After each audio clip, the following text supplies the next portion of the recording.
In my view, the United States of America has certain anchors which don't change in a dramatic manner simply because there is at the helm a president who is a Democrat or one who is a Republican. Of course, there are certain things that will happen a lot more prominently when a Republican president is in power. You'll find that perhaps there is much more inclination towards big business. You'll find that immigration laws are perhaps enforced a lot more tightly. And you'll find that the rhetoric is a little bit different. And of course, when the Democrats are in power, they tend to be a lot more liberal, at least rhetorically, and therefore you expect that in certain things, in terms of taxation, there may be different in terms of how they deal with the urbanization, in how they deal with immigrants, there may be difference. But in real terms, there are two sides of the same coin.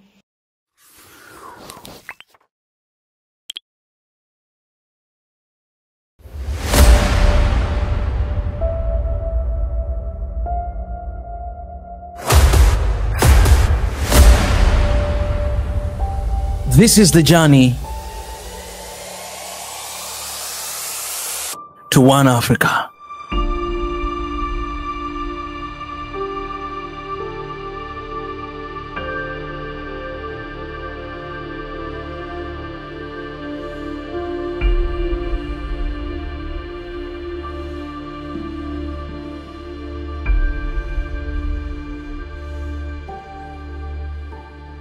You know, I think the United States of America goes to polls on the 5th day of November 2024. And for the first time, perhaps there is a viable female candidate in Kamala Harris. That is not to say that Hillary Clinton was not viable. Remember that Hillary Clinton did actually win the popular vote, with Trump winning the electoral vote. So the possibilities are there. But remember that this is an election that is too close to call. If you look at the numbers, if opinion polls are anything to go by, it would not surprise anyone who is looking at the crystal ball if either of the candidates were to win the elections on the 5th day of November. But it's too close to call. A viable female candidate is present on the ballot. I've always held the view that the Democrats and the Republicans in the United States of America are two sides of the same coin. So that in terms of international relations, I do not think that anything changes fundamentally. In my view, the United States of America has certain anchors which don't change in a dramatic manner simply because there is at the helm a president who is a Democrat or one who is a Republican.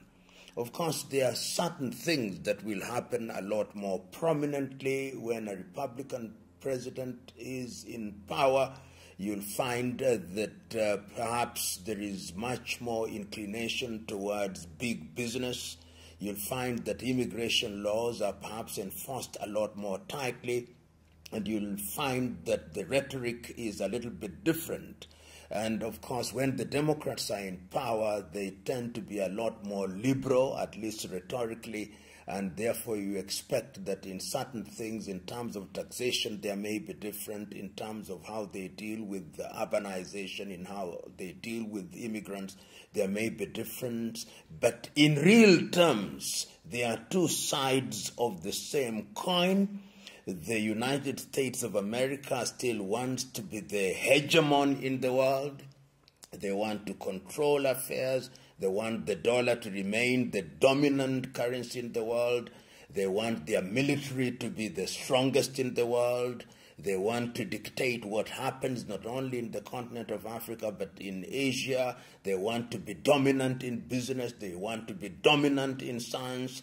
And it matters not who is at the helm, because I think beyond the faces And in spite of the faces, whether Republican or Democrat, there is something that the American administrative machine does in the interest of the United States of America.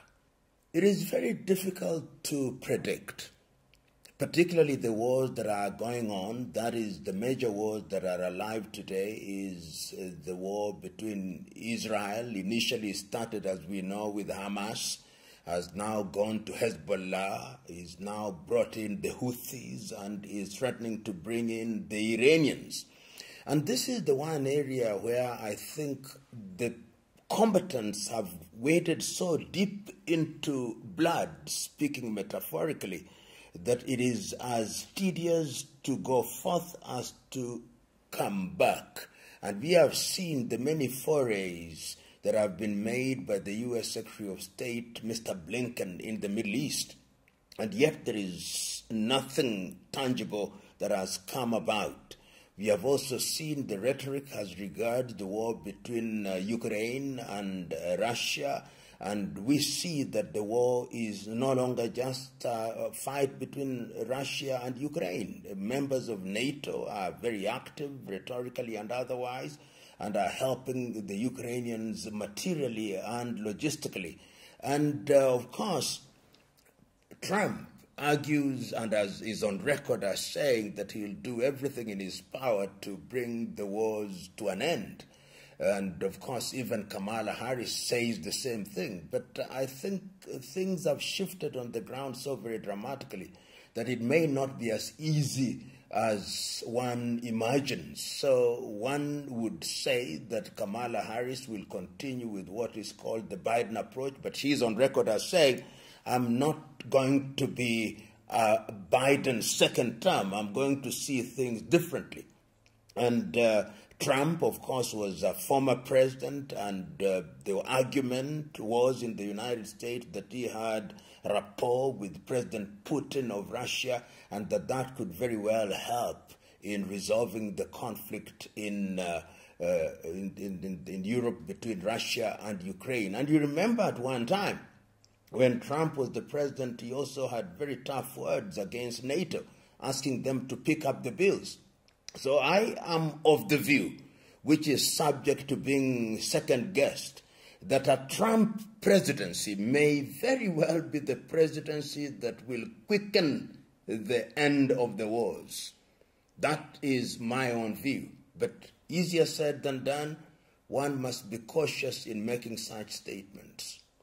I've always held the view that nothing changes dramatically, and I say this because the United States foreign policy, when one talks about Kenya or Africa, remains fundamentally constant. But there are those who observe, and I'm one of them, that during Republican presidencies, the United States of America does appear to support many more programs than during the Democratic presidencies, which is full of rhetoric and short on action.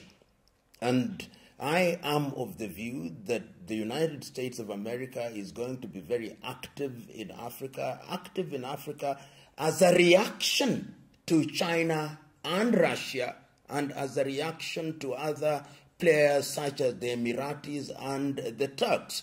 Take, for example, in the single area, the Belt and Road Bridge program that is being done by the Chinese. The Americans are already responding with what is called the Lobito Corridor, which is to build a railway from Lobito in Angola through to Zambia and the Democratic Republic of Congo for purpose of extraction of minerals.